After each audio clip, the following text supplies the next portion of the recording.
오늘은 여러분과 함께 갈라디아서를 공부하겠습니다. 이 갈라디아서는 적은 로마서라고 말합니다. 저는 갈라디아서를 굉장히 사랑합니다. 로마서와 같이 근본적인 교리를 다루면서도 간단하고 읽기 쉽고 이해하기가 쉽고 굉장히 좋습니다. 네, 역시 이 갈라디아서는 로마서를 기록한 고린도 전후서를 기록한 사도 바울 선생이 기록한 것이 틀림이 없습니다. 이 갈라디아 교회는 바울 선생이 제1차 전도 여행 때에 갈라디아 지방으로 다니면서 곳에 많은 교회를 개척을 했습니다. 그리고 제3차 여행 당시에 갈라디아에 또 많은 문제가 생겼습니다. 이 편지란 것이 문제가 생기므로 그 문제에 대한 해답으로 편지를 썼는데, 훗날에 우리가 보면은 문제가 없었는 것보다 있었는 것이 굉장히 감사해요.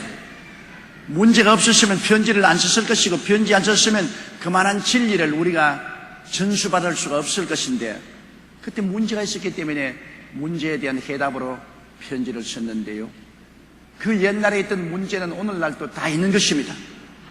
그러므로 그 편지가 오늘날 우리에게 해답이 되는 것입니다. 바울 선생은 성령님으로 감동해서 갈라디아 지역에서 일어난 여러 가지 이단 사설의 문제, 비복음적인 문제에 관해서 경고하고 바른 복음의 길을 보여주신 것입니다. 그렇기 때문에 오늘날 이 영적으로 혼란스럽고 이단과 사설이 많이 유행하는 이때 이 갈라디아서는 우리에게 갈 길을 밝히 보여주는 등불이 되고 있는 것입니다. 갈라디아서 1장 1절 다 같이 읽겠습니다. 사람들에게서 난 것도 아니요 사람으로 말미암은 것도 아니요 오직 예수 그리스도와 및 죽은 자 가운데서 그리스도를 살리신 하나님 아버지로 말미암아서로 된 바울은, 야, 이거 대단한 설명입니다. 많은 이단과 사설을 전파하는 거짓 선지자들과 교사들이 바울은 사도가 아니다, 예수님이 생존해 계실 때 주님이 직접 선택하시고 3년여 동안 주님이 가르치시고 그리고 주님이 죽으셨다 부활하신 것을 직접 체험한 그 12사도가 사도지, 바울은 예수님 살아계실 때 직접 예수님이 선택해서 예수님 따라다니면서 3년 동안 배움을 받은 사람도 아니고 그리스도의 죽었다가 부활하신 그 현장에 있지도 아니었고, 그러므로 바울은 사도가 아니다, 그렇게 자꾸 휘몰아쳤습니다. 바울은 사도가 아니다, 그러므로 바울은 가짜다, 거짓이다. 그래서 바울은 더구나 갈라디아에서 율법주의자들이 강력하게 바울의 사도직에 대한 공격을 함으로 대단히 강하게 말했습니다. 나는 사람들에게서 난 것도 아니요 사람으로 말미암은 것도 아니다. 어떠한 단체에서 나를 사도로 만드는 것도 아니고 어떠한 위대한 사람이 나에게 사도라고 해서 안수해서 사도로 만든 것도 아니다. 예수 그리스도와 및 죽은 자 가운데서 그리스도를 살리신 하나님 아버지로 말미암아 사도 되었다. 12사도가 예수님이 직접 선택해서 사도가 된 것처럼 나도 다메섹으로 가는 도중에 하나님께서 영광의 빛을 비추시고 예수님이 직접 부르셨다. 사울아 사울아 어찌하여 너가 나를 핍박하느냐, 위신이니까 나는 너가 핍박하는 예수라. 그때 사울은 예수 그리스도를 만나고 그가 다메섹 직가에 가서 사흘 동안 금식기도 하고 아나니아의 안수를 받고 장님된 눈이 밝아지고 그리스도로부터 그때 직접 사도직을 받은 것입니다. 예수 그리스도를 다메섹 도상에서 직접 만나고 직접 주님께서 사울을 바울로 변화시키시고 부르셨고, 그러므로 사도적 직분을 받은 확실한 증거가 있으니 나는 예수 그리스도로 말미암고 예수를 죽은 자 가운데서 부활시킨 하나님으로 말미암아 사도가 됐다. 그 이상 더 권위가 없습니다. 그만한 확신을 가졌기 때문에 그는 사도로서의 이방인으로 보냄을 받고 위대한 일하는 것입니다. 하나님 아버지와 아들 예수 그리스도께서 직접으로 바울 선생 만나시고 그를 사도로 부르신 것입니다. 이건 사도의 소명입니다. 여러분, 주의 종이 되는 것도 하나님의 부르심과 그 소명으로 주의 종이 되는 것입니다.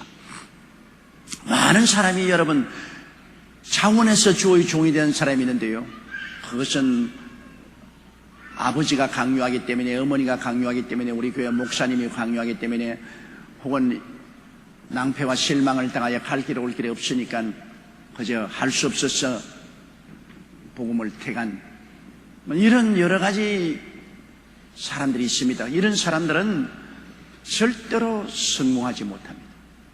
하나님의 확실한 부르심이 있어야 되는 것입니다.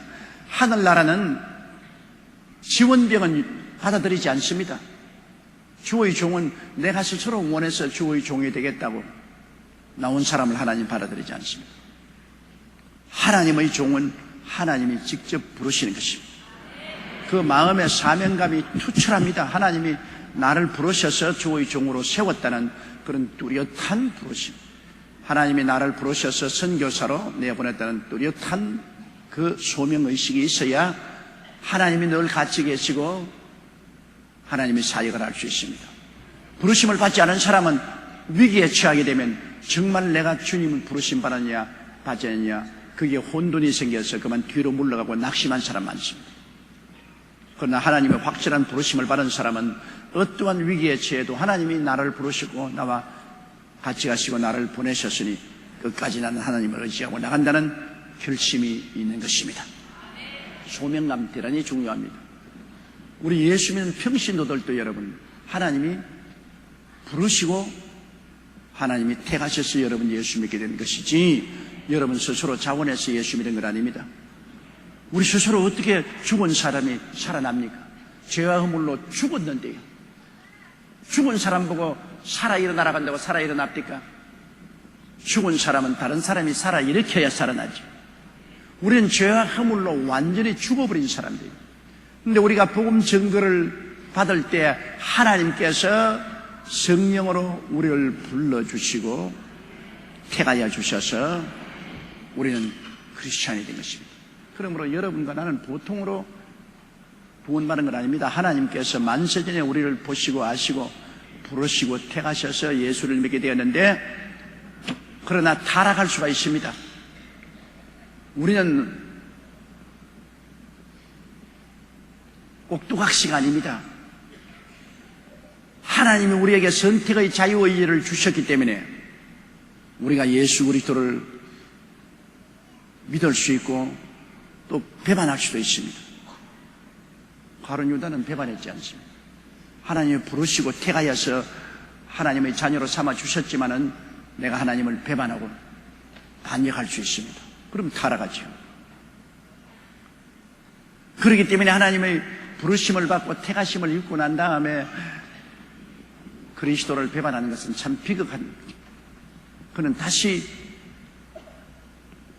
돌아오기가 힘듭니다. 성령으로 말미암자고는 예수를 주라고 할 수 없는데 성령의 감화 감동이 있어서 우리 마음에 녹아지고 깨어지고 예수 그리스도를 믿게 되었지요. 성령의 감화 감동 없이 죽은 자 가운데서 우리가 살아납니까?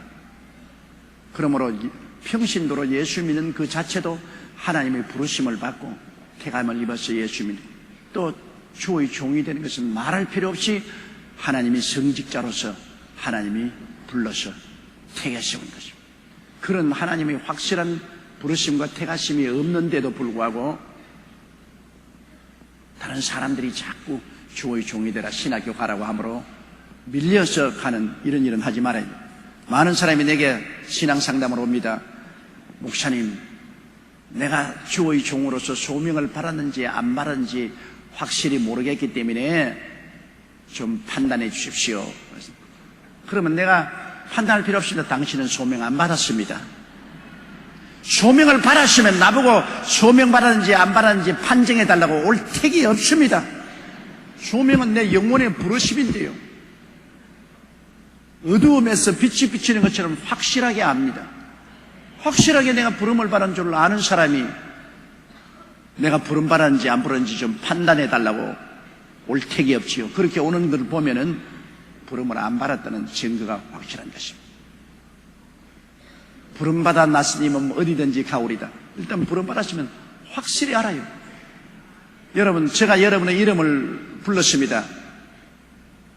여러분 이름이 김복순이면 김복순 씨 분명히 불렀는데 복순 씨가 있어요? 아니, 계속. 그랬는데 분명히 불렀는데도 옆에 사람 보고 날 불렀니 안 불렀니? 그러면 그것은 못 들은 사람입니다. 소명을 못 들은 사람입니다.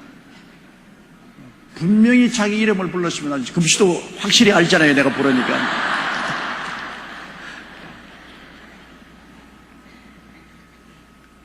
그러므로 하나님의 부르심을 받는다는 것은 정말로 놀라운 일입니다. 정말로 은혜로운 일이죠. 여러분이 셀 지역장, 셀 구역장이 되는 것도 하나님의 부르심입니다. 아무리 주의 종이 셀 구역장이 됐어요, 셀 지역장이 됐어요 해도 내 스스로 성령이 감동해서 내가 셀 구역장이 돼야 되겠다, 셀 지역장으로서 주님의 몸된 교회를 섬겨야 되겠다는 소원이 없으면 못 되는 겁니다. 직분만 가져도 나홀로 되고 말죠. 나홀로가 왜 됩니까? 나홀로가 되는 이유는 부르심을 안 받았기 때문에 나홀로가 되는 것입니다. 부르심을 받았으면 나홀로가 될 택이 있어요. 셀 구역장, 셀 지역장에 하나님 성령이 부르셔서 부르심이 오면은 반드시 성령의 기름 부으심이 오는 것입니다. 부르심에 따라서 하나님이 기름 부음을 주시고 마음에 소원이 생겨가지고서 그냥 발이 땅에 가만 붙어있지 못해요. 빨리 신방하고 싶어가지고서 그냥 빨리 밥에 먹고 빨리 소지해놓고 빨리 구역장 지역장 가방 들고서 신방해야지. 나를 기다리고 있는 병든 사람, 가난한 사람, 어려운 사람 따져가서 신방해주고 전도해야지. 마음에 소원이 끓어오르는 것입니다. 그것은 소명을 받은 사람은 소명과 동시에 성령의 뜨거운 기름 부음이 오기 때문에 마음에 소명이 왔어요. 신바람이 나기 때문에 하는 것입니다. 마음에 신이 안 나면 못하지요. 감투만 덮어쓰고 나홀로 구역장, 나홀로 지역장으로 가만히 앉는 것은 그건 소명이 없기 때문에 그런 것입니다. 소명이 있어요. 마음이 흥분돼야 돼요. 성령이 오시면 자기 직분에 대해서 마음에 흥분이 되어요.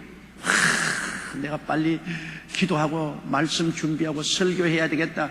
주의 종으로서의 소명을 받은 사람은, 직분을 받은 사람은 성령께서 그 즐거움을 주십니다. 마음에 성령의 불이 일어나고 소원이 일어나서 말씀을 준비하고 설교하는 것이 그렇게 즐겁고 마음이 간절하게 뜨거워지는 것입니다. 또 내가 셀 구역장, 셀 지역장이 되면은 거기에 따라서 성령을 주심으로 내가 셀 구역장으로서 우리 구역을 위해서 기도하고 부흥해야지 하는 마음이 흥분되는 것입니다. 마음이 흥분돼야 돼요. 이 세상에 여러분 무슨 일을 해도 흥분이 없이 이렇게 하면 아무 일도 못합니다. 찬송을 부를 때도 성령이 오셔서 마음이 흥분가 되면 신바람이 나서 찬송합시다. 이래 찬송합시다. 아무 힘이 없습니다. 남에게 예수 전도해도 내가 막 흥분돼가지고서 얼굴이 상이 돼서 예수 믿고 평안을 얻으십시다. 예수님 안에 성령이 오셔서 평안을 주시고 구원을 얻고 얼마나 좋은지 몰라요. 그럼 안 믿더라도 사람이 보고 야, 지금 미쳤구나. 확실히 예수 그리스도에게 미쳤구나. 무엇이 있구나. 그런데 그냥 예수 안 믿어보세요. 좋을 거예. 나도 뭐 예수 믿어보니까 나쁘진 않습니다. 뭐 사람이 아무런 감동을 받지 않습니다. 자기의 부르신 일에 대해서 흥분해야 돼요. 흥분해야 돼요. 그래가지고서 마음에 신바람이 나야 돼요. 인생을 사는데 흥분이라는 것이 굉장히 중요합니다. 물건을 파는 사람도 막 자기 물건에 대해서 흥분해가지고 막 열을 내어서 선전을 하면은 사람들이 기가 솔깃하고 그 물건을 사고 싶은 생각이 납니다. 가정도 한 가지예요. 부인은 남편에 대해서 늘 흥분을 해야 되고 남편은 부인에 대해서 늘 사랑으로 흥분해야 돼요. 남편을 보면 마음이 흥분돼야 돼요. 부인을 보면 마음이 흥분돼야 돼요. 그래야 그게 가정이 재미가 있지. 나가면 나가는가 보다, 들어오면 들어가는가 보다, 있어도 그뿐, 없어도 그뿐. 그렇게 되면 재미없어요. 인생은 모두 다 자기의 맡은 직분과 부르심에 관해서 마음에 뜨거운 열정과 흥분이 있어야 됩니다. 그럼 바울 선생 보세요. 그가 사도로서의 부르심을 받고 거기에 따라서 흥분했습니다. 열정이 생겼습니다. 그러므로 그는 그 범선을 타고 배가 몇 번이나 파선이 당하고 온갖 헐벗고 굶주리고 춥고 위험을 당하고 매를 맞고 돌을 맞고 그래도 끊임없이 일어나서 전진하는 것은 내 마음이 뜨거워지고 흥분하기 때문에 그렇게 하는 것이죠. 내가 그런 마음의 뜨거움과 흥분이 없으면 그런 일을 할 택이 없죠. 우리 여의도 순복음교회가 지금 너무 점잖해져서 우리가 흥분을 안 합니다. 오늘 우리 셀 구역장이나 셀 지역장이 옛날처럼 흥분을 해서 그냥 빨간 가방 들고 막 설치해야 돼요. 막 설치. 그거 부탁한다고 되는 것도 아니고 시킨다고 되는 것도 아니고 마음속에 끌어올라야 되는 것인데 그거를 끌어오르게 하는 것이 누구냐? 성령이 그렇게 해주시는 것입니다. 그래서 저는 늘 강단에 올라오기 전에 기도할 때 성령님 내 마음이 흥분되게 하여 주시옵소서. 내가 서서 말씀을 가르치거나 설교할 때 내 마음이 흥분되게 하여 주시옵소서. 성령의 불이 끌어오르게 도와주시옵시고 마음이 흥분되게 해 주셔야 내가 말씀을 능력 있게 전파할 수 있습니다. 내가 흥분이 사라지는 날은 나는 죽은 날입니다. 내 마음의 성령으로 흥분되게 해 주십시오. 그렇게 늘 기도합니다. 그리고 강단에 일었으면 가슴이 두근두근한 게 마음이 흥분이 됩니다. 마음이 흥분이 되니까 말씀 전가하는데 즐거움이 다가오고 기쁨이 다가오고 또 능력도 임하는 것이죠. 그래서 여러분 셀 구역장이나 지역장 여러분 이 구역이나 지역을 인도하러 가든지 전도하러 갈 때 꼭 성령께 부탁을 해야 할 것입니다. 성령님 내 마음이 뜨거워지고 흥분되게 하여 주시옵소서. 내 마음이 뜨거워지고 흥분되어야 아직 얼굴이 상기되고 뜨거운 마음, 흥분된 마음으로 전도도 하시고 가르칠 수 있고 사람들이 관심을 기울이지. 내 마음에 흥분 안 되고 뜨거움이 없으면 내가 무슨 말을 해도 상대에게 아무런 설득력도 없고 감동도 없게 되는 것입니다. 그러므로 성령도 우리 연약함을 도와줍니다. 성령은 불이라고 하지 않습니까? 불은 뜨겁게 하는 것입니다. 불은 뜨겁게 해요. 성령의 불이 임하면 우리 마음이 뜨거워져서 흥분하게 돼요. 마음이 뜨거워져야 돼요. 마음이 뜨거운 사람이 복음을 전할 수 있지 마음이 냉랭한 사람은 아무것도 안 돼요. 이 세상에 무엇을 하도 마음이 뜨거워야 돼요. 마음이 뜨거워야 돼요. 마음이 얼음장같이 차면 소용없어. 여러분 남편도 마음이 뜨거워야 되고 아내도 마음이 뜨거워야 돼요. 서로 뜨겁게 사랑해야 돼요. 뜨거움이 있어야 돼요. 냉랭한 마음, 이성적인 마음만 가지고 자꾸 남의 흉이나 보고 자꾸 결점만 지적하고 평론만 하면 만정 떨어져. 만정 떨어져. 여러분은 다 마음이 뜨거운 성도들이 되시기를 주의 이름으로 축원합니다. 그것이 마음대로 되나요? 내가 뜨거워지려고 한다고 뜨거워지나 안 뜨거워지지. 그러니까 성령이 오시면 불이 임하여 뜨거워지는 것입니다.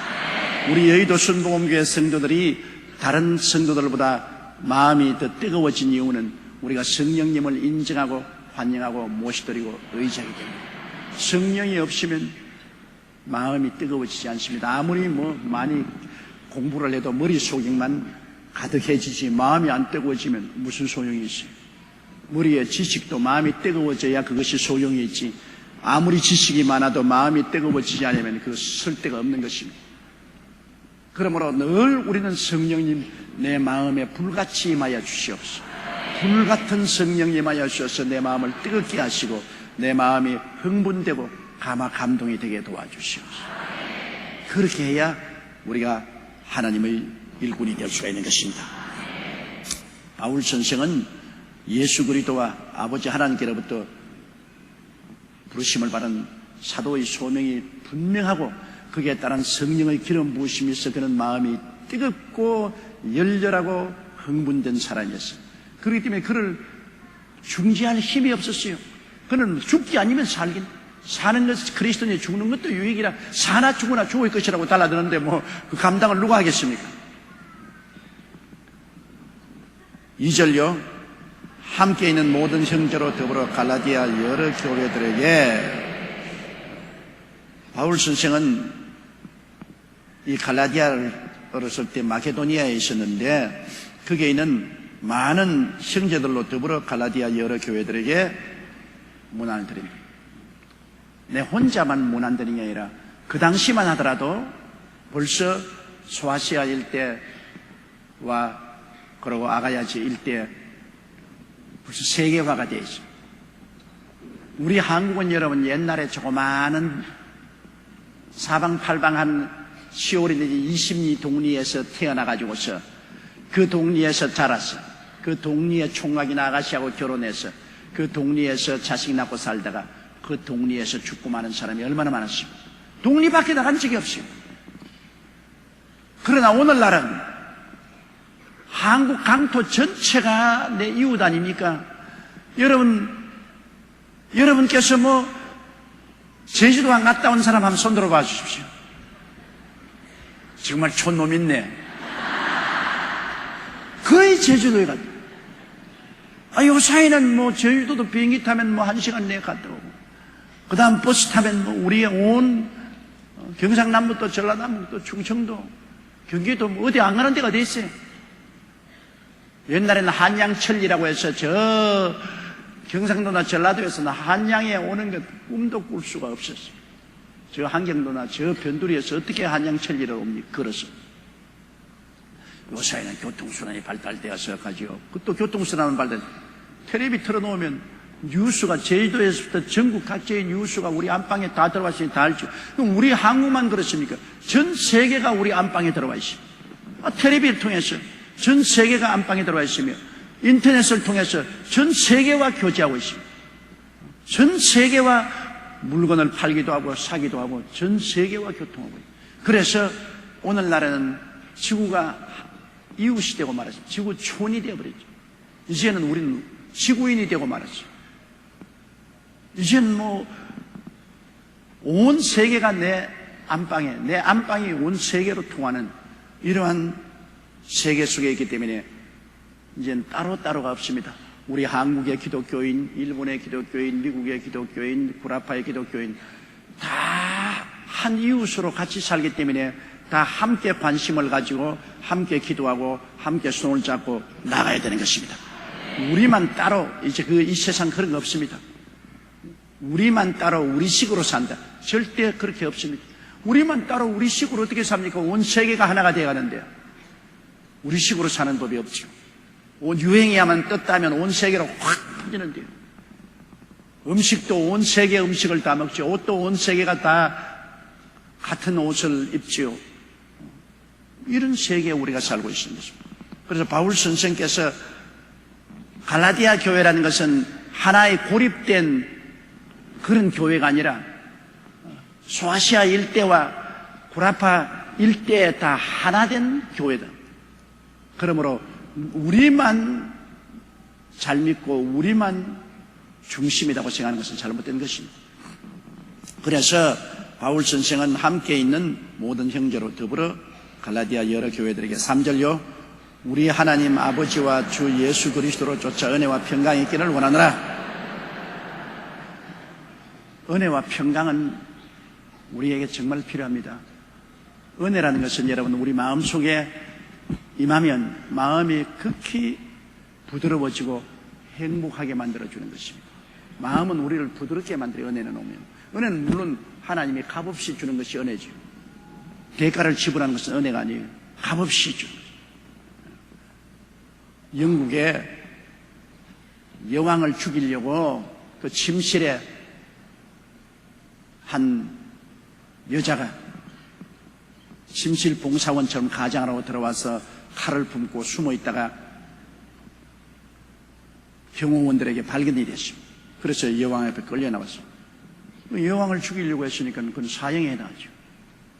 그래 여왕이 물었습니다. 너가 나를 죽이려고 칼을 품고 내 침실에 숨었으니 이 죄는 죽어야 마땅한 줄 아느냐? 압니다. 살려주십시오. 그래서 여왕이 말했습니다. 그러면 내가 너를 살려주면 너가 내게 충성을 하겠느냐? 내가 은혜를 베풀어서 너를 살려줄 터이니 살려주면 너가 나를 충성스럽게 섬기느냐? 그 여자가 대답하기를, 여왕폐하가 내가 은혜를 베풀었으면 은혜는 조건이 없어야 됩니다. 내가 은혜 베풀 테니까 나를 충성하는 영은 조건이 붙으면 은혜가 아니지 않습니까? 무조건하고 나를 용서해 주시는 것이 은혜죠. 여왕이 네 말 맞았다. 은혜라는 것은 조건이 붙으면 안 된다. 무조건하고 용서해 준다. 그 여자가 용서를 받고 한평생 목숨을 바쳐 그 여왕을 위해서 충성했다는 것입니다. 여러분, 은혜라는 것은 조건이 없습니다. 무조건 그냥 받는 것입니다. 우리 구원은 은혜로 받았다는 것은 무슨 말이냐면, 예수 그리스도께서 우리 대신 십자가에 못 박여 몸짓고 피 흘려서 우리 죄를 다 용서했기 때문에 아무 조건 없이 우리에게 구원을 주시는 것입니다. 믿기만 하면 조건 없이, 오늘 구원에는 조건이 없습니다. 예수님에게 한 부자 청년이 와서 물었습니다. 주여, 무엇을 행해야 구원을 얻으리까? 질문 잘못했어요. 구원을 행위에 붙이니까 주님이 뭐라 했습니까? 살인하지 마라, 가난하지 마라, 도둑질하지 마라, 내 이웃을 거짓 증거하지 마라, 내 이웃을 탐하지 말라. 율법이 있는데 율법을 다 지켜라. 무엇을 행해야 구원받나니까 행위를 딱, 내가 어릴 때부터 다 지켰나이. 더 어마어마한 행위를 요구합니다. 그러면 좋다. 너희가 부자니까 집에 가서 있는 재산 다 팔아서 가난한 사람에게 주고 너는 손 털고 빈손 들고 나를 따르라. 그러면 구원을 얻을 것이다. 못하겠거든. 계명은 자기가 지켰다고 큰 소리 했지만은 그건 거짓말인지 참말인지 모르죠. 그러나 네가 있는 것을 다 팔아서 가난한 사람에게 다 주고 빈손 들고 나를 따라 할 때는 이 청년은 부자이기 때문에 도저히 할 수가 없습니다. 고개를 떨어뜨리고 가고 말았습니다. 왜? 어떻게 행해야 구원을 얻으리까? 그렇게 행위를 물었기 때문에 주님이 감당할 수 없는 행위를 말해 주었습니다. 인간 행위로서 구원 얻을 만한 자격이 없어요. 그 청년이 주님께 물을 때 어떻게 해야 구원을 얻으리까 하지 말고, 주님, 어떻게 구원을 얻을 수 있습니까? 행위를 붙이지 말고 어떻게 구원을 얻을 수 있습니까? 주님께서 주 예수를 믿어라. 그와 하라면 너와 내 집이 구원을 얻으리라. 간단하게 말해. 행위를 말하면은 자기 공로를 세우려고 하기 때문에 자기 공로로서 구원을 값주고 사지 못합니다. 공로로서 어떻게 구원을 값주고 삽니까? 어떠한 부흥사가 부흥회를 하고 난 다음에 다 끝나서 천막을 이제 걷어치우고 있는데 젊은이 한 사람이 와서, 아유, 부흥사 목사님, 어떻게 행해야 구원을 얻습니까? 당신은 늦어서 구원을 얻을 수가 없습니다. 늦었다니요. 지금 뭐 천막을 거두지만 또 다른 데 천막 치고 설교하는 데 가면 내가 복음을 들을 수 있는데 왜 늦었다 그럽니까? 당신이 어떻게 행해야 구원을 얻을까 했는데 행할 기회가 없습니다. 벌써 27년 전에 예수님이 당신 대신에 십자가에 못 박여 몸짓고 피 흘려 죽었기 때문에 이제는 행위는 끝났습니다. 예수님이 다 이루어버렸으므로 믿어야 구원 얻지. 행동을 하려고 하면 이제 늦었습니다. 예수님 오시기 전에 행동해야지. 이미 예수님이 와서 우리 대신 행동으로 십자가에서 몸짓고 피 흘려서 율법을 다 완성해버리기 때문에 당신이 행동할 시간이 없습니다. 다 이루어버렸습니다. 믿기만 하면 구원 얻습니다. 은혜라는 것은 여러분, 우리의 행위의 결과로 얻는 것이 아닙니다. 죄를 짓고 불의하고 추악하고 버림을 받아야 마땅함에도 불구하고 못난 그대로 빈손든 그대로 나와서 회개하고 예수를 믿기만 하면 되는 것입니다. 그게 은혜예요. 그 은혜를 인하여 믿음으로 말미암아 구원을 얻나니 이것이 우리에게서 난 것이 아니요 하나님의 선물이라. 행위에서 난 것이 아니니 또한 우리가 자랑할 것이 없나니라. 완전히 예수님의 은혜로 구원받는 것입니다. 그러니 오늘날 우리가 얼마나 좋은 시대에 살고 있습니까?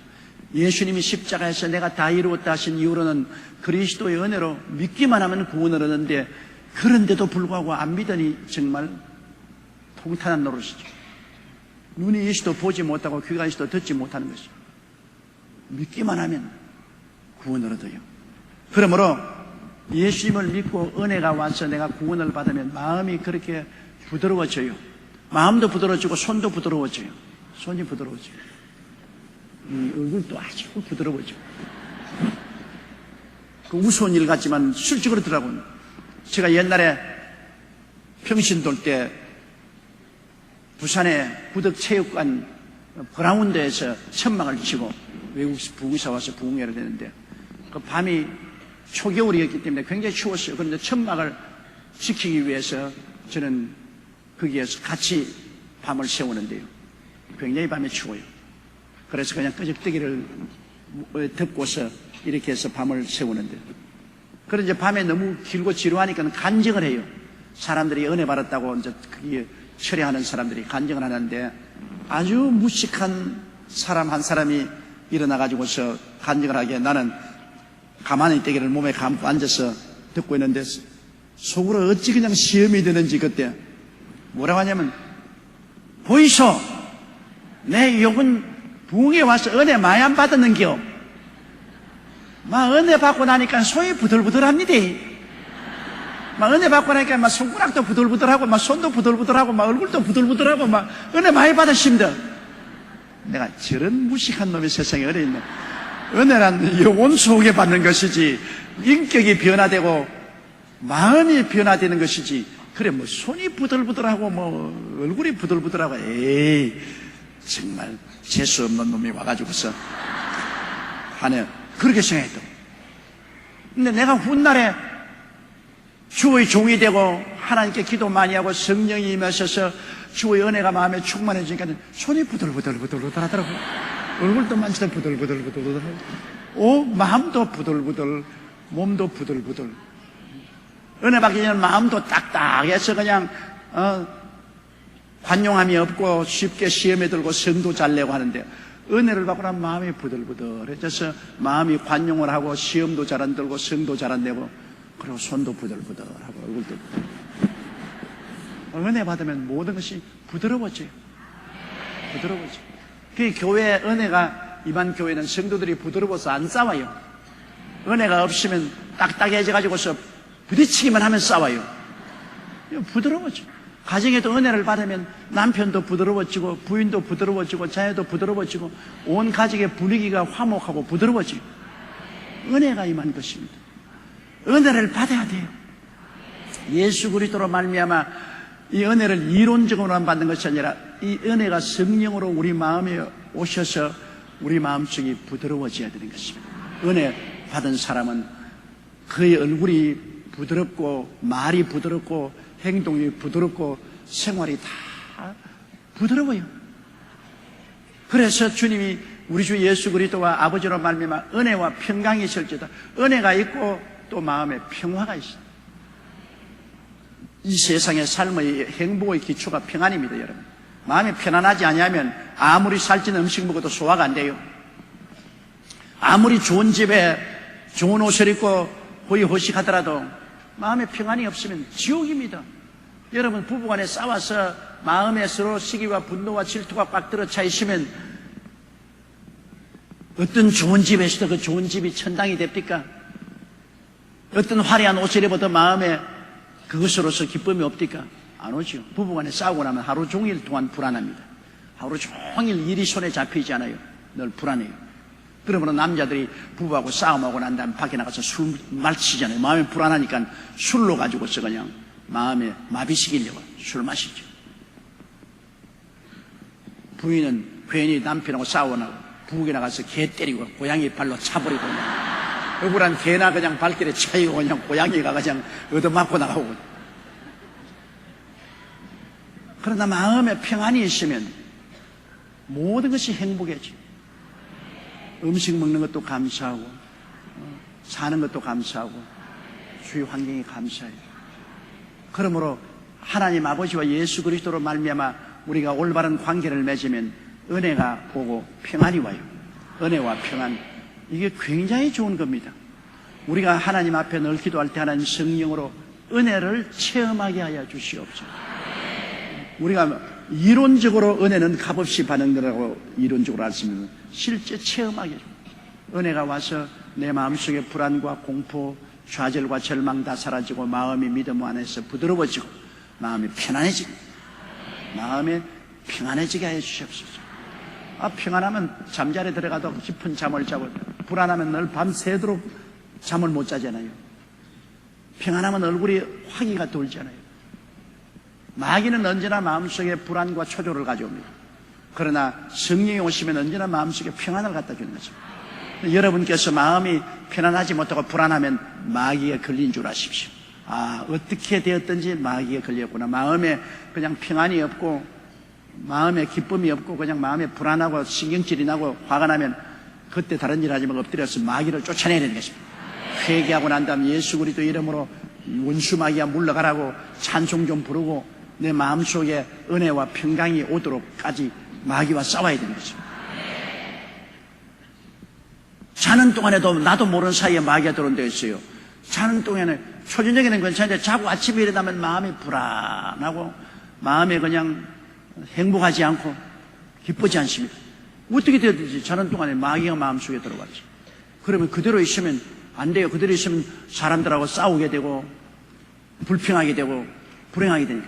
그러면 당장 엎드려서 회개하고 그리고 예수 그리스도 이름과 그 보혈로 마귀를 내가 물리치고 찬송하고 기도하면 마음에 은혜가 임하시고 평화가 임하시고 은혜가 가득해지고 평안이 가득해지고 항상 여러분의 마음이 은혜와 평안으로 채워지도록 늘 기도를 해야 되는 것입니다. 은혜와 평안이 사라지는 즉시로 마귀가 왔다는 것을 알아야 됩니다. 마귀를 대적하고 쫓아버리고 물리치고 성령께 마음의 은혜와 평화를 회복해 달라고 기도해야 되는 것입니다. 그래서 여기 인사 말씀에 바울 선생은 우리 하나님 아버지와 주 예수 그리스도로 쫓아 은혜와 평강의 길을 원한다고 말한 것입니다. 참 귀한 축복입니다. 4절요. 그리스도께서 하나님 곧 우리 아버지의 뜻을 따라 약한 세대에서 우리를 건지시려고 우리 죄를 위하여 자기 몸을 들이셨으니 예수 그리스도께서 이 땅에 온 것은 아버지의 뜻을 쫓아 오신 것입니다. 원래 아버지와 아들과 성령은 하나이신 것입니다. 한 하나님 속에 아버지와 아들과 성령이라는 삼위가 들어있습니다. 이건 인간의 머리로서는 해석할 수 없습니다. 아버지가 완전 인격자고 아들도 인격자고 성령도 인격자지만 신성에 있어서 하나입니다. 절대로 분열이 되지 않습니다. 한 생각, 한 마음, 한 감정 하나로 신성의 일체이면서 셋입니다. 그것은 단순한 비유로 말하면 삼위일체는 태양을 보면 꼭 알 수 있습니다. 태양은 하나죠. 해가 둘 수 없습니다. 태양은 하나인데 그런데 태양의 모체가 있는가 하면 빛과 열이 있습니다. 완전히 다릅니다. 빛은 환하게 하고 열은 따뜻하게 합니다. 여러분. 태양은 하늘에 떠 있고 빛은 우리를 따뜻하게 하고 환하게 하고 열은 따뜻하게 하는 것입니다. 그런데 빛이 있으면 그곳에 보세요. 문창호지가 뚫어진데 고를 이렇게 해를 들어보면 해가 보입니다. 빛이 속에 태양이 있고 또 열이 있죠. 따뜻한 데 가면 빛이 있고 그 다음에는 태양이 있습니다. 태양과 빛과 열은 분명히 다릅니다. 태양하고 빛은 빛이고 열은 열입니다. 완전히 달라요. 그런데도 불구하고 태양과 빛과 열은 하나입니다. 태양과 빛과 열을 분리시킬 수 없어요. 절대로 분리시킬 수 없이 언제나 삼위가 일체가 되어 있는 것입니다. 태양이 있는 곳에는 빛과 열이 있고 열이 있는 곳에는 태양과 빛이 있고 빛이 있는 곳에는 태양과 열이 있습니다. 분명히 세 성질이 다르지만 언제나 하나가 되어 있습니다. 언제나 하나 속에 있습니다. 아버지 속에는 아들과 성령이 계시고 아들 속에는 아버지와 성령이 계시고 성령 속에는 아들과 아버지가 계신 것입니다. 삼위일체죠. 그러니까 정말로 이것은 신기하고도 놀라운 법인 것입니다. 그러므로 오늘날 성령이 우리 속에 계시면 성령 안에 예수님이 계시고 아버지가 계신 것입니다. 분리할 수가 없습니다. 그런데 사람들이 타락해서 하나님을 배반하고 마귀의 종이 되어 영혼이 죽게 되었을 때 하나님께서 사람들을 구원하시기를 원하셨습니다. 하나님이 사람들의 영혼을 구원하기 원하시는데 그냥은 구원 안 되죠. 왜냐하면 하나님을 배반한 죄를 갚아야 되니까. 죄의 값은 사망이니까 모든 사람이 죄를 지었으므로 하나님의 영광에 이르지 못하고 다 죽습니다. 영혼이 죽고 육체가 죽어요. 그런데 이 사람들의 죄값을 갚아줘야 될 누가 가서 갚아줘야 되는데 사람이 사람의 죄를 갚지 천사가 대신 갚아주지 못합니다. 짐승이 대신 갚아주지 못해요. 사람의 죄는 사람이 갚을 수 있어요. 그렇기 때문에 어떻게 할 것이냐. 모든 사람은 벌써 어머니 뱃속에서부터 죄 중에 잉태되고 죄 중에 태어나니 아담의 씨를 받은 사람은 벌써 그 씨가 죄의 씨니까 어머니 뱃속에 잉태될 때부터 벌써 죄 중에 잉태되고 죄 중에 태어나니 아무도 자기 죄의 빚도 못 갚는데 남의 죄의 빚을 어떻게 갚아요? 그래서 사람을 구원하기 위해서는 별 도리 없이 하나님이 이 세상에 오시는 길밖에 없습니다. 그래서 하나님의 아들 예수님이 이 세상에 오는데 아담의 핏줄을 통해서 오면 안 됩니다. 그래서 동정녀 마리아를 통해서 아담의 씨를 받지 아니하고 성령이 직접 잉태하게 만들어 주신 것입니다. 아담의 씨를 받으면 벌써 죄의 자손이 되는데요. 죄 없이 태어나야 되는 거죠. 그래야 우리 죄를 대신 갚죠. 그러므로 예수님은 하나님 아들이 마리아의 몸속에 성령으로 잉태되어 오셨습니다. 성령으로 잉태돼서 사람의 육신의 몸을 얻은 것입니다. 옛날에는 그런 것도 안 믿었어요. 뭘 아버지가 없는데 어떻게 처녀가 자식을 낳냐. 요사이는 보편화된 지식입니다. 아버지가 없어도 얼마든지 처녀가 자식을 낳을 수 있습니다. 그것은 DNA 조작을 통해서 얼마든지 자식을 낳아요. 아버지 없어도 자기와 꼭 닮은 사람을 낳을 수가 있는 것입니다. 그래서 예수님은 죄 없이 잉태되고 죄 없이 태어나기 때문에 완전한 하나님이 완전한 사람으로 오시는데 이 사람은 새로운 종류입니다. 죄가 없어요. 옛 아담의 족속은 다 죄의 족속인데 예수님은 마지막 아담으로 오셨는데 새로운 인류 조상입니다. 새로운 인류 조상으로 죄가 없으니까 모든 사람의 죄를 대신 짊어지고 십자가에 못 박여 몸주고 피 흘려 대신 죄를 갚을 수가 있어요. 빚이 없는 사람이 남의 빚을 갚지 자기 빚도 못 갚는 처지에 누구 빚을 갚아요? 그래서 예수님이 이 우주의 유일한 구주라는 것은 예수님은 하나님이 사람으로 오셔서 우리의 빚을 갚아 주었기 때문이겠습니다. 십자가에서 내가 다 이루었다. 테텔레스타이 내가 다 청산했다는 것입니다. 그러므로 우리 죄를 다 청산했기 때문에 이제는 믿기만 하면 우리가 죄 없이 의롭다 하게 되는 것입니다. 주님이 우리 죄를 갚았으니까 내가 아무리 빚에 쪼달리더라도 우리 아버지가 와서 빚 갚아주면 그 다음날부터 빚쟁이 아닙니다. 그렇지요. 내가 벌어서 못 갚아도 우리 아버지가 대신 갚아주었으니 빚쟁이 아니죠.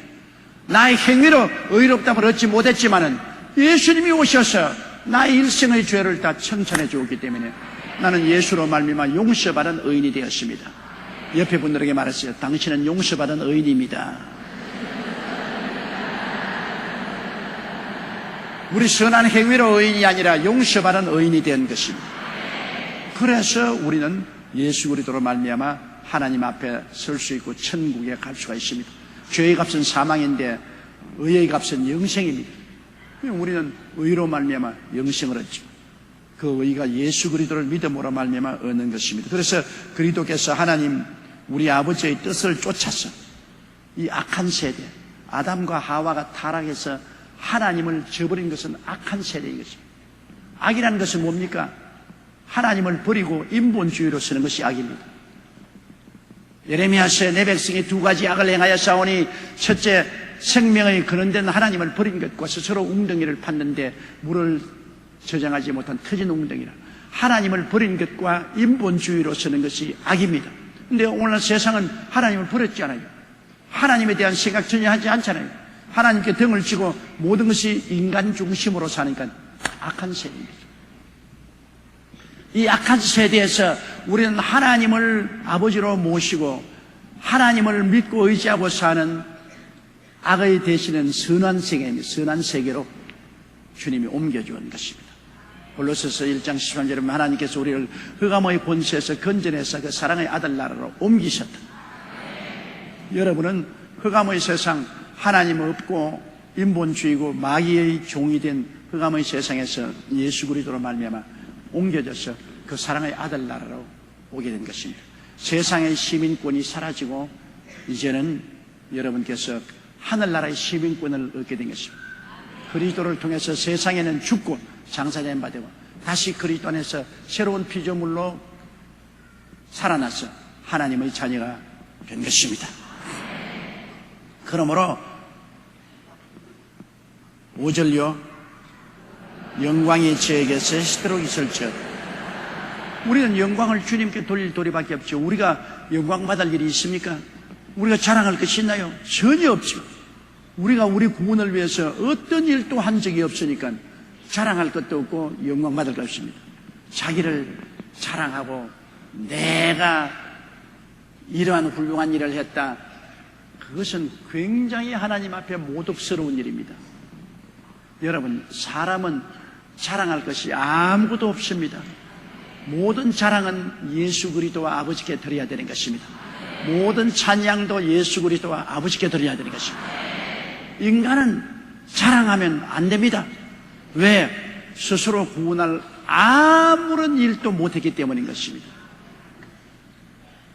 그러므로 결코 예수 믿는 사람이 남아서 날 좀 보소, 날 좀 보소, 동지 섣달 꽃 본 듯이 날 좀 보소 하고 나오면 그 놈은 아주 못 봐줄 놈입니다.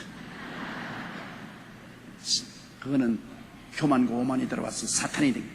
대개 이단과 사설이 누가 이단 사설입니까? 교주들이 전부 다 자기가 특별한 사람이요, 자기를 통해야 구원을 받는다고 하는 인간 우상화하는 것입니다. 인간 자랑을 하는 것입니다. 인간 자랑을 하는 것은 처음부터 벌써 잘못된 것입니다. 인간은 자랑하면 안 돼요. 자랑하는 자는 주 안에서 자랑해야 돼요. 6절요, 그리스도의 은혜로 너희를 부르신 이를 이같이 속히 떠나 다른 복음 쫓는 것을 내가 이상히 여깁니다. 갈라디아 교인들을 바울 선생은 보고 이해할 수가 없다는 것입니다. 예수 그리스도의 은혜를 쫓아 구원받은 너희들이요, 예수를 믿음으로 은혜를 받아서 예수로 말미암아 구원받았는, 이젠 예수님을 등지고 다른 복음을 떠는, 복음은 다른 복음이 없어요. 그런데 자기들이 거짓 선지자와 거짓 교사들이 자기들 복음이 복음이라고 이름을 붙이니까 바울 선생이 다른 복음이었지, 다른 복음이 있을 수가 없어요. 갈라디아 교회들이 잘못한 것은 뭐냐? 율법 시대로 돌아가는 것입니다. 유대 율법주의로 돌아가서 구원을 받으려면 계명을 지켜야 되고 환례를 받아야 되고 율법적인 모든 의식을 집행해야 된다. 율법주의로 돌아가는 것입니다. 여러분, 율법주의를 돌아가서 율법 행위로 구원받을 만한 육체가 없습니다. 하나님의 율법 앞에 서서 죄인 안 된 사람이 누가 있습니까? 생각하는 것이 죄요, 말하는 것이 죄요, 사는 것이 죄인데 율법주의를 돌아가서 어떻게 구원받습니까? 그런데 유대 율법주의가 와서 예수만 믿어서 구원받는 것이 아니다. 예수를 믿는다고 해도 율법을 지켜야 된다. 혼합주의가 된 거죠. 혼합주의. 예수를 믿으면서 율법은 지켜야 된다. 여러분, 예수를 믿고 구원을 받았기 때문에 우리는 주님 영광스럽게 살기 위해서 율법을 지키며 살려고 하는 거죠. 이건 성화지요. 구원의 조건은 아닙니다. 예수를 믿음으로 구원받고 우리가 율법을 지키는 것은 하나님의 뜻을 받들어 더 성결하게 되고 하나님과 가까이 나가기 위한 것이지, 율법을 지킴으로 구원받는 것은 아닙니다. 그런데 이 유대주의자들은 와서 예수만 믿는다고 구원받는 게 아니다. 예수 믿어도 율법과 계명을 다 지키고 환례도 받아야 되고 모든 율법적인 의식을 다 해야 된다. 그것은 바울 선생이 말한 다른 복음입니다. 같은 그리스도의 복음이 아닌 것입니다.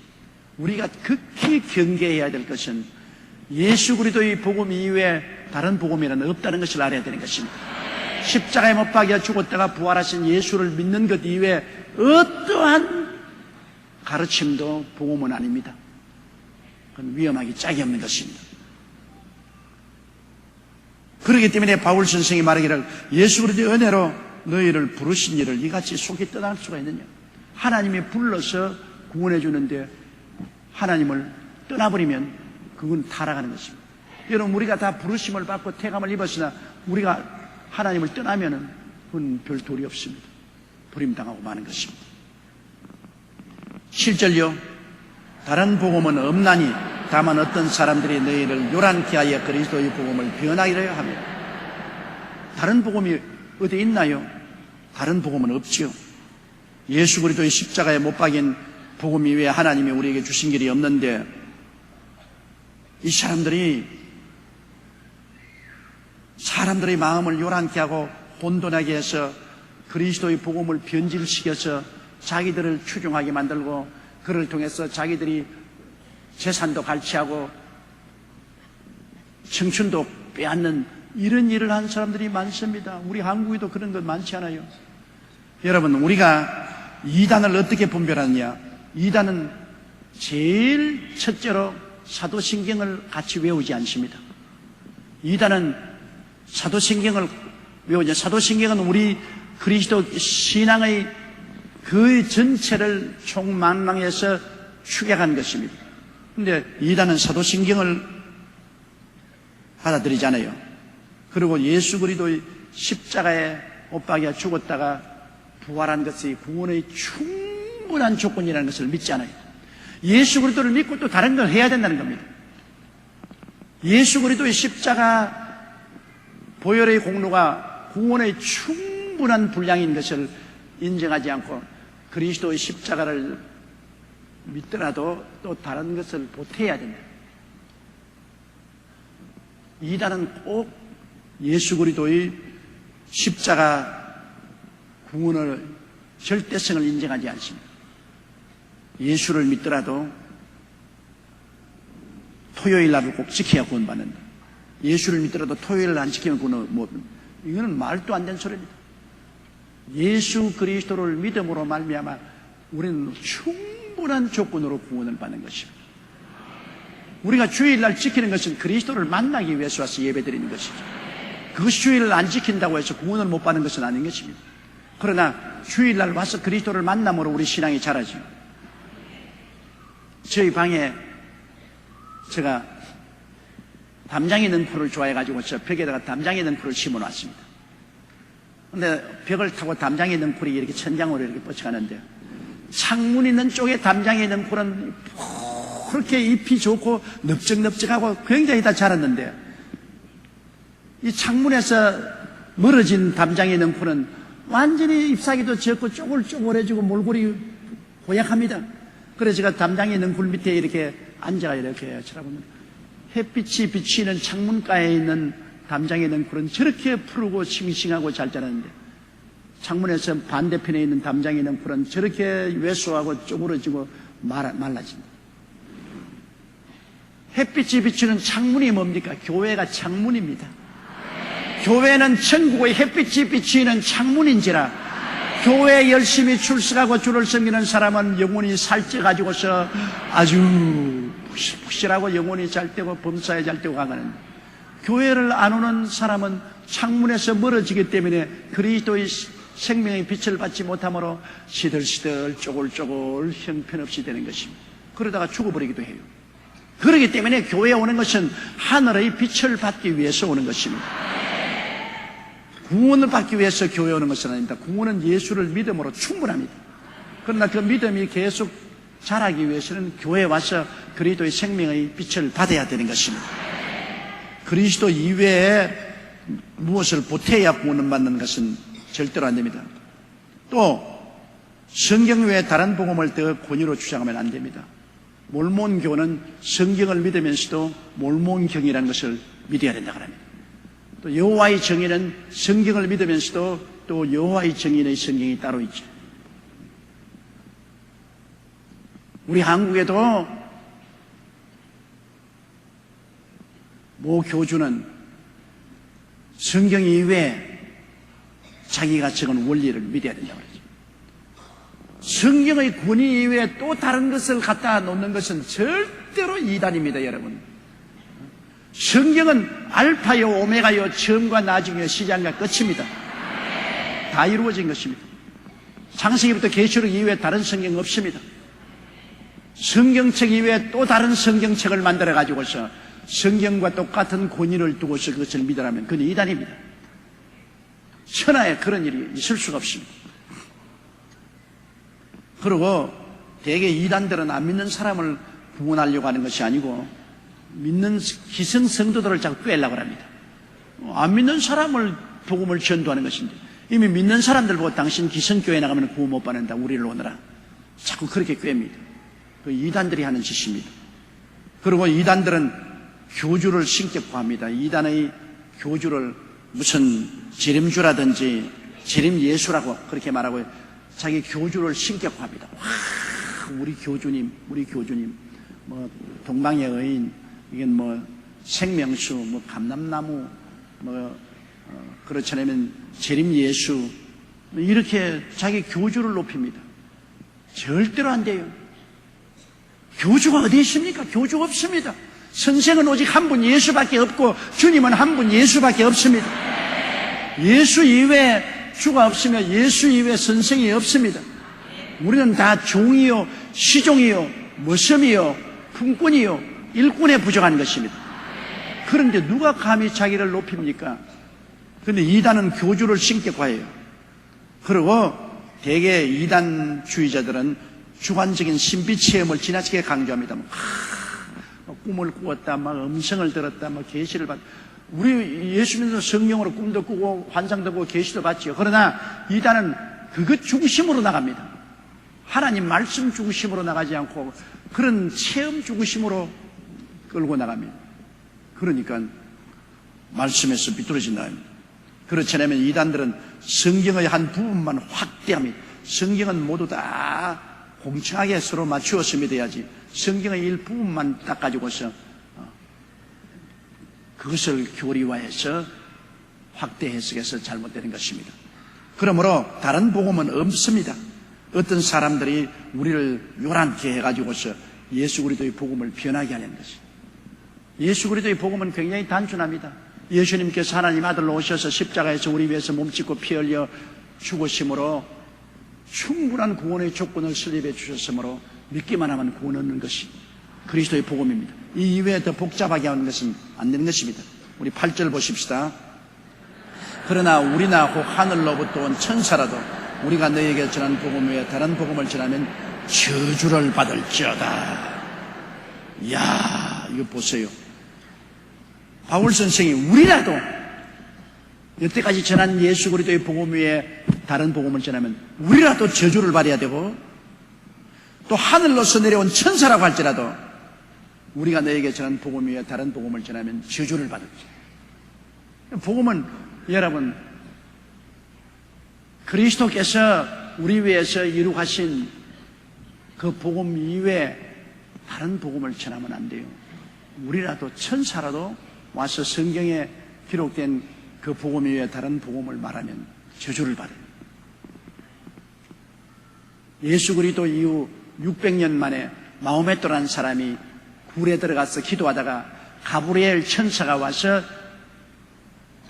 이슬람교를 계시해 줬다고 합니다. 여러분, 가브리엘이면 하나님 천사 중에 서기 장관입니다. 자기가 가브리엘이라고 와서 예수 그리스도의 복음과 다른 복음을 마호메토에게 계시했습니다. 그래서 이슬람교라면 그건 사탄 아닙니까? 사탄이 자기를 가브리엘로 변장한 것입니다. 만일 마호메토가 성경을 알았더라면 성경과 어긋난 교리를 가르치는 가브리엘이라고 온 천사를 사탄으로 내쫓았을 것인데, 그가 성경을 모르기 때문에 가브리엘이라고 온 사탄을 가르침을 그대로 받아서 이슬람교를 만들고 코란이라는 책을 기록했어요. 성경 이외에 다른 코란이라는 책을 기록했기 때문에 그것이 오늘날 마호메토 교가 되고 하나님께로 멀어진 종교가 되어버리고 마는 것입니다.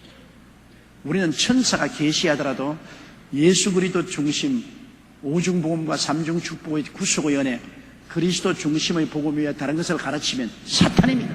두말할 것 없이 마귀입니다. 마귀가 천사의 상을 쓰고 온 것입니다. 어떠한 사도도, 어떠한 주의 종도, 어떠한 천사도 그리스도의 원천적인 복음 위에 다른 복음을 전하면 저주를 받을지다 것입니다. 저주받아야 돼요. 9절요. 우리가 전에 말하였거니와 내가 지금 다시 말하더니 만일 누구든지 너희 받은 것 이외에 다른 복음을 전하면 저주를 받을지어다. 바울 선생은 대단히 강하지 않아요? 처음에 오리지널 전한 예수 그리스도의 십자가에 죽으시다 부활하심을 믿음으로 용서와 의의를 얻는 이 복음 이외에 다른 복음, 다른 율법을 지켜야 된다든지 의식을 집행해야 구원받는지 이렇게 복음을 혼합하게 하고 혼합주의로 나가는 이런 복음을 전하면 저주를 받았죠. 다른 복음은 있을 수가 없습니다. 10절요. 이제 내가 사람들에게 좋게 하랴 하나님께 좋게 하랴 사람들에게 기쁨을 구하랴 내가 지금까지 사람의 기쁨을 구하는 것이었다면 그리스도의 종이 아니니라. 사람에게 아부하기 위해서 우리가 신앙을 비틀어지게 하면 안 됩니다. 신앙은 타협할 수 없어요. 사람에게 기쁘게 하기 위해서 신앙을 타협시킬 수 없습니다. 바울 선생은 내가 사람을 기쁘게 하랴 하나님을 기쁘게 하랴 사람을 기쁘게 하기 위해서 하나님이 지시한 사항을 비뚤어지게 말하면 안 되지 않아요. 내가 사람을 기쁘게 하랴 하나님을 내가 지금까지 사람을 기쁘게 하면 하나님의 종이 아닙니다. 하나님의 종은 하나님 시킨 대로 해야지 하나님의 종이 사람에게 아부하기 위해서 하나님의 메시지를 비뚤게 말하면 안 되지 않아요. 하나님의 종은 하나님이 시키는 말씀 그대로 전해야 되는 것입니다. 하나님이 시키는 말씀은 뭡니까? 하나님이 세상을 이처럼 사랑하사 독생자를 주었으니 누구든지 저를 믿으면 멸망하지 않고 영생을 얻으리라. 예수를 믿음으로 영생을 얻는 이것이 하나님이 전할 복음이지. 믿음 이외에 어떤 플러스 마이너스를 해는 안 되는 것입니다. 믿기는 믿되 이거를 또 해야 된다. 믿기는 믿되 이것은 안 해야 된다. 그런 것 없어요. 오직 믿음입니다. 솔라피데 오직 예수님 오직 믿음. 오직 믿음 이외에는 아무것도 없습니다. 믿음 이외에 플러스도 하고 마이너스를 하면 안 됩니다. 예수님이 다 이루어 놓았기 때문에 다 이루어 놓은 것에 모자람이 없습니다. 조금도 모자람이 없으니 빼도 안 되고 보태도 안 돼요. 예수님이 다 이루어 놓은 것은 믿기만 하면 되는 것입니다.